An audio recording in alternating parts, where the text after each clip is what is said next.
The Master of Magnetism is one of Marvel's most iconic villains. Created by icons of the comic book world himself, Stan Lee and Jack Kirby, Magneto is by far one of the most memorable and distinguished characters in the medium, and his powers definitely have something to do with it. Although not all of his abilities are as cool as you may think. Some of them are actually a little silly, all things considered once you venture away from his main and obvious skill set. So today we are counting down the top 10 dumbest powers that Magneto has. Some of these powers make Magneto an overpowered character, some of them make his magnetism powers moot, while others are just downright silly. So with that in mind, let's get to our list. In at number 10, manipulation of iron blood content. As much as I adore the original X-Men films from the early 2000s, this power is one that gets a bit of an eye roller. In the second of the series, X2 X-Men United, Sir Ian McKellen's Magneto is locked up in a nifty plastic and glass prison. Since, you know, if it was metal, he would have been out of there ages ago. So in order to orchestrate his big escape, he has Mystique inject a guard who works at the prison with liquid iron. Apparently she injects him with enough of the stuff that when he comes to do his patrol duty over the Master of Magnetism cell, Eric is able to physically remove that liquid from his body, siphoning it out in order to use it to aid in his flight. It seems a tad silly, doesn't it? According to the comics though, this was actually unnecessary. In Magneto Dark Seduction issue 3, Magneto is able to manipulate the regular levels of iron in the human body if he focuses hard enough, causing one's blood flow to reverse and immobilize his victims. He uses this little trick on the Avengers, but like a few other numbers on our list, it's a move that makes him unnecessarily overpowered. Dude is already an Omega level mutant with an awesome amount of power.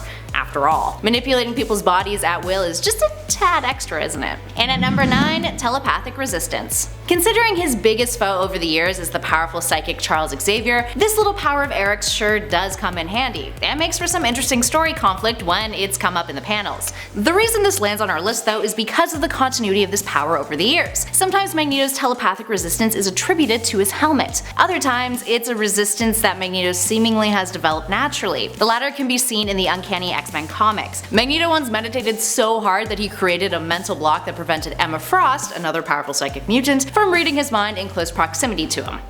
Yet at the same time, Magneto has also proven to be susceptible to some psychic attacks, or at least very powerful ones. After he ripped out the adamantium from Wolverine's skeleton, Professor X lost it and wiped Magneto's mind, putting him in a coma, which would inevitably lead to the events and creation of Onslaught. And then heroes were born. It was a fun time. Moving on to number 8, he can wield Thor's hammer.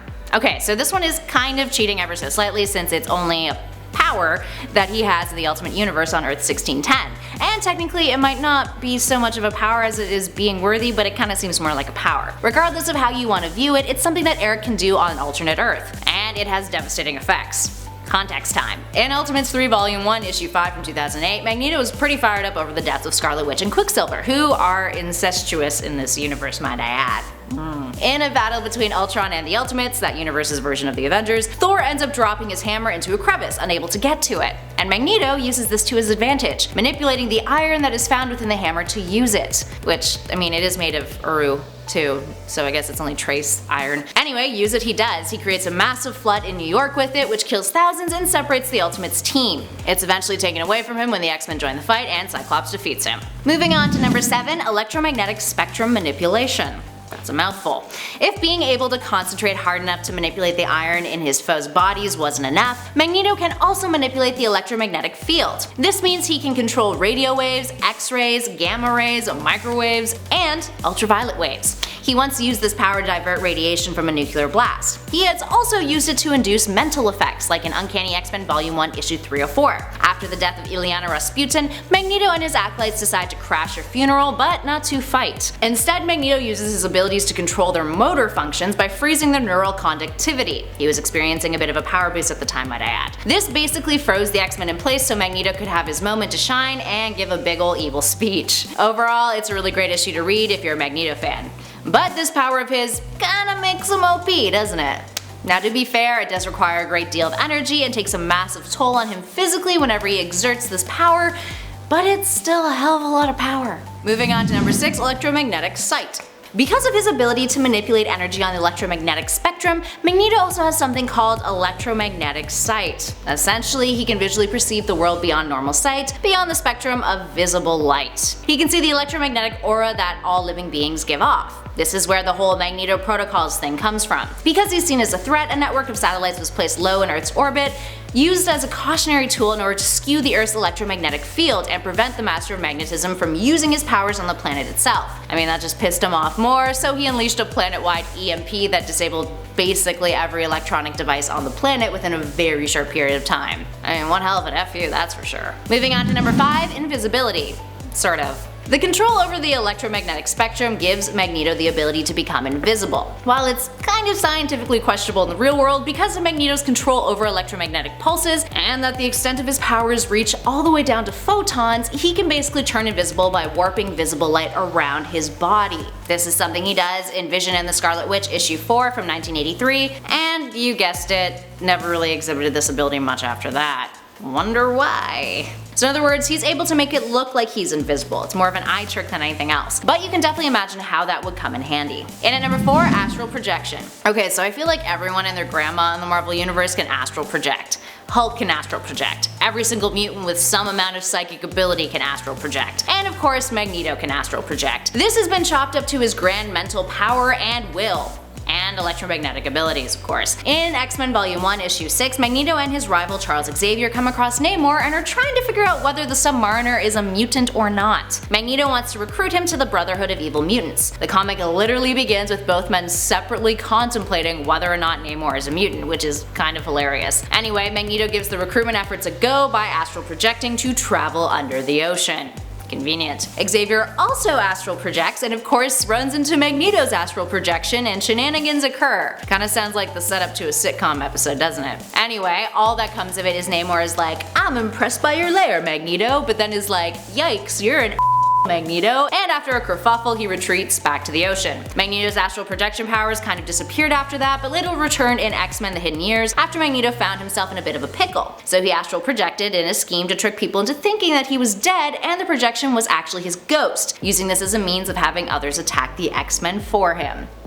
Smart fella. And at number 3, he can create wormholes. Haha! This sounds like something more aligned to a cosmic hero, doesn't it? But in fact, it is something that Magneto can do. Wormhole creation. So this is another product of Magneto's ability to mess with electromagnetic fields. During the Avengers Disassembled storyline and in the Excalibur comics, we've seen Eric pull off this trick when he needed to travel between Genosha and New York. The former situation being when he needed to grab Scarlet Witch real quick when her life was threatened.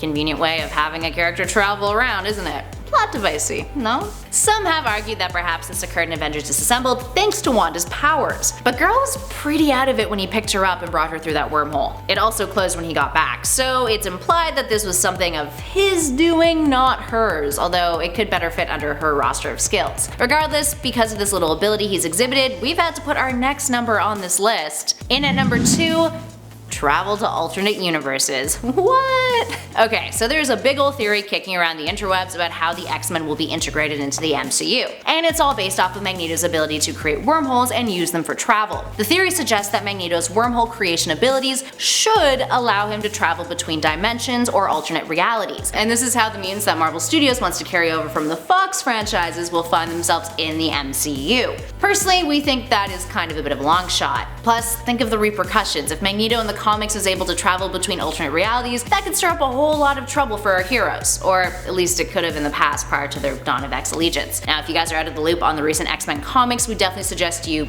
catch up. Or just check out one of our videos on the rebooted series, they're fun. But hey, maybe now's the time that Magneto could really bust out this power and f*** up the Marvel Universe in the comics. Who knows? And finally, in at number 1, my personal favorite, a magnetic personality. This is by far the dumbest power Magneto has ever had, and arguably the only power on this list that definitely fits into the definition of dumb. We've talked about it before on our channel and a few other lists, so in case you're not privy to it, here's the lowdown. Once upon a time, Magneto was given the power of a magnetic personality. You can't make that kind of shit up, friends. In Volume 1, Issue 18 of X-Men, Magneto shows off a new power, courtesy of Stan Lee might I add, in which he announces, I quote, "Gaze into my eyes, now you cannot turn away, you are held by magnetic attraction." Now if you're scratching your head in confusion at that, that is a perfectly sound reaction to have. Essentially this was an early days power of his that popped up just the once that allowed Magneto control over people's minds in an almost hypnotic sense. And it never came up again. To be fair, he wasn't really great at using it. In this first instance, he tries to probe the mind of the Blob, but fails to do so, claiming that there's a mental block in the way. Right, sure. maybe you just like the way that magnetic attraction sounded. Alright, there we have it, friends. What powers on this list do you think do not deserve to be on this list? Give us a shout in those comments below and let us know your thoughts and feels. If you dug this video, you guys know what to do. Hit that thumbs up button, share it with a friend, and be sure to subscribe to Top 10 Nerd for more content just like this. In the meantime, thanks for watching. I'll catch you all in the next one.